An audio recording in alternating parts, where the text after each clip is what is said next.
आज का वीडियो है जिसमें हम लोग एडवांटेजेस या यूजेस डिस्कस करेंगे ब्रेक इवन पॉइंट के। पिछले 2 वीडियोस अगर आपने देखे हो तो उसमें मैंने आपको समझाया था what do you mean by break even point या ब्रेक इवन एनालिसिस क्या होता है, और साथ में उसके एजम्पशन समझाए थे। और मैंने आपको ये बताया था कि किसी भी बिजनेस के लिए ब्रेक इवन पॉइंट कितना इंपॉर्टेंट है, चाहे वो वड़ा पाव वाला क्यों ना हो। तो बहुत ही ईजी एग्जाम्पल से मैंने आपको समझाया था। अगर आपने मेरे वो वीडियोस नहीं देखे तो प्लीज़ देख लीजिएगा। आज के वीडियो में हम लोग सिर्फ और सिर्फ यूजेस या एडवांटेजेस डिस्कस करेंगे बहुत शॉर्ट में। तो चलिए आज का वीडियो स्टार्ट करते हैं, जिसमें हम लोग क्या कवर करेंगे, यूजेस। सबसे पहला यूज आता है for determining safety margin. What do mean by safety margin? देखिए, एक बार बिजनेस ब्रेक इवन पॉइंट पे पहुंच जाता है, उसके ऊपर जितना भी सेल करता है उसको सेफ्टी मार्जिन बोलते हैं। उसके ऊपर के प्रॉफिट की बात नहीं कर रहा। सेफ्टी मार्जिन इज, एक बार ब्रेक इवन पॉइंट पहुंच गए, उसके ऊपर जितना भी सेल्स होता है वो क्या होता है, safety margin.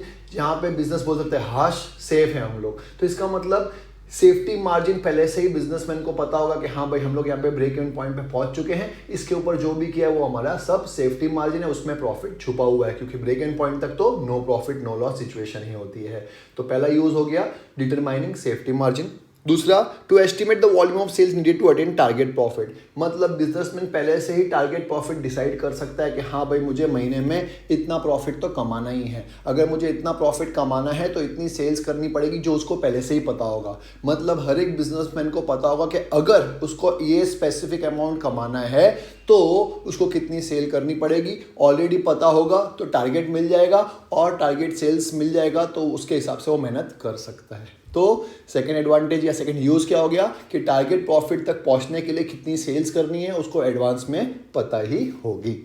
Third, change in price. कब उसको प्राइसेस में चेंज लाना है वो भी ब्रेक इवन पॉइंट हेल्प करती है डिटरमाइन करने में। Fourth, decision regarding change in cost, कि उसको कॉस्ट में कैसे चेंजेस लाने हैं, वेरिएबल कॉस्ट कम करना है या नहीं करना, किस हद तक कम करना है। फॉर एग्जांपल, अगर वड़ा पाव वाले एग्जांपल कंटिन्यू करें तो उस एग्जांपल में मैंने वेरिएबल कॉस्ट 6 रुपये लिया था, जिसमें वड़ा पाव को बनाने का खर्चा था। तो वो 6 रुपये को बढ़ा भी सकता है, वो कम भी कर सकता है। कैसे? कॉस्ट कटिंग करके या कॉस्ट को ऐड करके, मतलब कुछ एडिशन डाल के।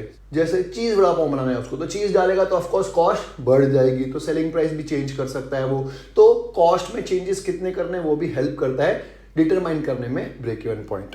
Next, decision regarding change in production capacity. क्या उसको प्रोडक्शन कैपेसिटी बढ़ानी है या नहीं बढ़ानी, वो भी हेल्प करता है कि हाँ भाई, एक बिजनेसमैन है, उसको पता है कि उसकी कैपेसिटी इतने यूनिट्स बेचने की है, लेकिन वो अपने कैपेसिटी को एनहांस कर सकता है, बढ़ा सकता है या कम भी कर सकता है। तो ब्रेक इवन पॉइंट हेल्प करता है वो डिटरमाइन करने के लिए कि हाँ भाई, उसको कैपेसिटी बढ़ाने की जरूरत है या नहीं है। सिलेक्शन ऑफ प्रोडक्ट मिक्स, उसको ये भी हेल्प करता है कि हाँ भाई, उसको एक ही प्रोडक्ट बेचना है या एक से ज़्यादा प्रोडक्ट बेचना है। उसी एग्जाम्पल को कंटिन्यू करें तो क्या उस बंदे को सिर्फ वड़ा पाव ही बेचना है या वड़ा पाव के साथ दाबेली भी बेचनी है, साथ में समोसा भी बेचना है, एंड सो ऑन। तो वैसे अगर कोई मैन्युफैक्चरर है साड़ी का तो उसको कौन से टाइप की साड़ी बेचनी है, क्या उसको साथ में सूटिंग एंड शर्टिंग्स भी बेचनी है, एंड सो ऑन। तो इसका मतलब प्रोडक्ट मिक्स के क्या चीज़ बेचनी है, सिर्फ एक ही चीज़ बेचनी है, मल्टी प्रोडक्ट फॉर्म्स भी चालू करने हैं, वो डिटरमाइन करने में भी हेल्प करता है। डिसीजन रिगार्डिंग ड्रॉपिंग और एडिंग अ प्रोडक्ट। अब प्रोडक्ट लाइन में से एक नया प्रोडक्ट ऐड करना है या उसमें से एक प्रोडक्ट निकाल देना है, उसके रिगार्डिंग डिसीजन लेने में भी ब्रेक इवन पॉइंट हेल्प करता है। फॉर एग्जांपल, आपने HUL कंपनी का नाम सुना होगा, हिंदुस्तान यूनिलीवर। सारे के सारे साबुन वही बनाता है, पैर्स भी उसका ही है, लाइफ बॉय भी उसका ही है, लिरिल भी उसका ही है, डव भी उसका ही है। जो भी आप प्रोडक्ट नाम ले लो साबुन के, most of the product HUL Hindustan Unilever के ही हैं। तो उसको नया प्रोडक्ट उस प्रोडक्ट लाइन में ऐड करना है या ऑलरेडी कोई एग्जिस्टिंग प्रोडक्ट है उसको निकालना है, डिलीट कर देना है या रिमूव कर देना है, वो डिसीजन लेने में भी ब्रेक इवन पॉइंट आपको हेल्प करता है। मेक और बाय डिसीजन, क्या उसको खुद बनाए या बाहर से खरीद ले, आउटसोर्स कर ले, ऐसे डिसीजन लेने में भी हेल्प करता है। एडवर्टाइजिंग डिसीजन, कि हाँ भाई, हमको नया एडवर्टीजमेंट लेना है तो किसको ब्रांड एम्बेसडर बनाना है, एडवर्टीजमेंट रिलेटेड जो भी डिसीजन लेना है उसके लिए भी ब्रेक इवन पॉइंट हेल्प करता है। क्योंकि एडवर्टीजमेंट एक तरह से फिक्स कॉस्ट हो गया, और fix cost is part of 2 cost जो ब्रेक इवन पॉइंट में आते हैं, वेरिएबल कॉस्ट और फिक्स कॉस्ट, तो उसमें भी आपको हेल्प करेगा। चॉइस ऑफ प्रोडक्शन टेक्निक, कि हाँ भाई, लेबर इंटेंसिव टेक्नोलॉजी का यूज़ करना है या कैपिटल इंटेंसिव टेक्नोलॉजी का यूज़ करना है, उसके लिए भी ब्रेक इवन पॉइंट हेल्पफुल है।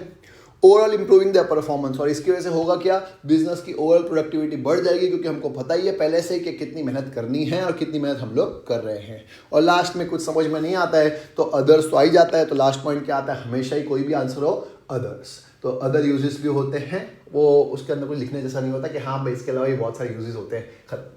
इतना इजी सा आंसर था, एग्जाम में बहुत बार पूछा गया, इसलिए मैंने इस आंसर को भी इंक्लूड कर दिया गया है। बाकी इजी सा आंसर है, आपको समझ में आ ही गया होगा। अगर कोई डाउट हो तो आप कमेंट सेक्शन में लिख सकते हैं। अगर वीडियो अच्छा लगा हो तो अपने फ्रेंड्स के साथ शेयर कर सकते हैं। अगर चैनल सब्सक्राइब नहीं किया तो सब्सक्राइब भी कर सकते हैं। मिलते हैं नेक्स्ट वीडियो में एक नए टॉपिक के साथ।